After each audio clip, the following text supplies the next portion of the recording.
Alors aujourd'hui je vous présente 5 objets qui sont devenus indispensables pour nous en voyage à vélo. Donc c'est marrant parce qu'on n'avait pas prévu de les emmener, au début on a un peu hésité, on s'est dit bah ça va être du poids en plus etc. Et au final maintenant on s'en rend compte qu'on s'en sert tout le temps et on ne sait pas comment on aurait fait sans. Je commence par le petit rétro. Ça peut paraître un peu superflu, mais en fait on s'en sert tout le temps, donc on le met accroché au guidon du vélo. Donc ça permet de tout le temps bien voir ce qui se passe derrière, les voitures qui nous doublent, etc. sans avoir à tout le temps se tourner sur le vélo. Et c'est vrai que le mien est tout petit, il paye pas de mine, mais je vois très bien avec et il est très robuste, il tient le coup depuis le début du voyage, donc top. Nos assiettes tupperware qui se ferment avec un couvercle, donc ça on vante les mérites de nos assiettes dans plein d'épisodes parce qu'on en est trop content. Elles se replient comme ça, donc là elle est dépliée, là pliée, donc ça prend vraiment pas de place. Le couvercle se visse tout simplement dessus, donc très pratique. Et en fait ces assiettes on les utilise soit pour prendre à emporter et éviter les emballages plastiques etc. ou soit tout simplement pour cuisiner le soir une grosse portion et avoir ensuite notre gamelle pour le lendemain midi et jamais avoir à cuisiner le midi. Et ça nous sert également à transporter des restes quand on a de la nourriture en trop ou des aliments fragiles, enfin voilà, donc idéal.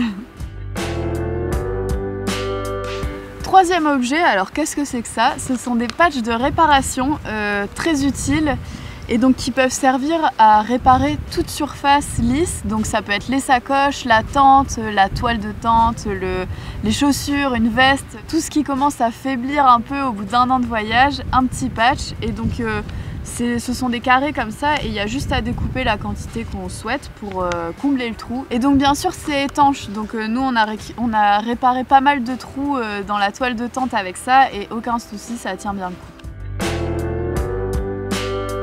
Quatrième objet, la gourde thermos qui est un peu moins pimpante qu'au début pour cause on l'utilise tout le temps.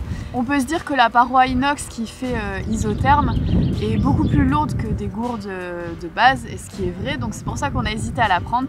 Mais en fait là pendant l'hiver on s'est rendu compte à quel point c'était essentiel parce que on fait chauffer de l'eau le matin en grosse quantité et ensuite on en a pour toute la journée et parfois ça nous a vraiment sauvés dans des zones où on ne pouvait pas trouver d'endroit où se réchauffer. On avait juste à sortir le thermos et prendre une boisson chaude et ça nous a servi aussi des fois où on faisait chauffer l'eau le matin et le soir on n'avait pas le temps de cuisiner, il faisait nuit, c'était compliqué. Et donc en fait avec l'eau qui est restée chaude toute la journée, on peut cuire par exemple de la semoule sans avoir à faire tourner le réchaud. L'eau reste chaude pendant au moins 12 heures et elle peut rester tiède pendant 24 heures.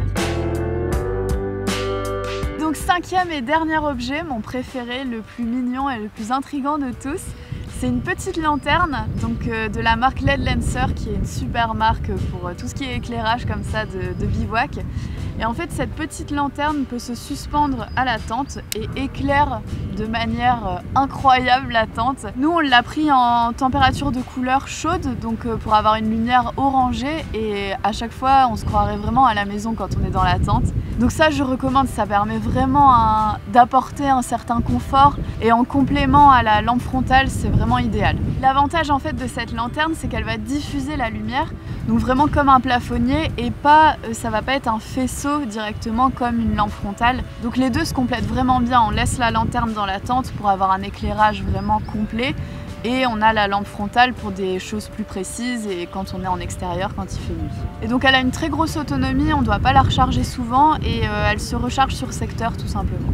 Donc voilà pour ce petit partage de nos 5 objets dont on pourrait plus se passer maintenant et qui vous paraissent peut-être superflus au début, mais en tout cas nous on vous conseille grandement. Donc on a mis toutes les références sur la vidéo et en description, mais n'hésitez pas si vous avez des questions plus précises sur ces 5 objets et puis j'espère que ça vous servira dans vos préparatifs de voyage. N'hésitez pas à vous abonner si le contenu vous a plu et puis je vous dis à très vite sur les routes.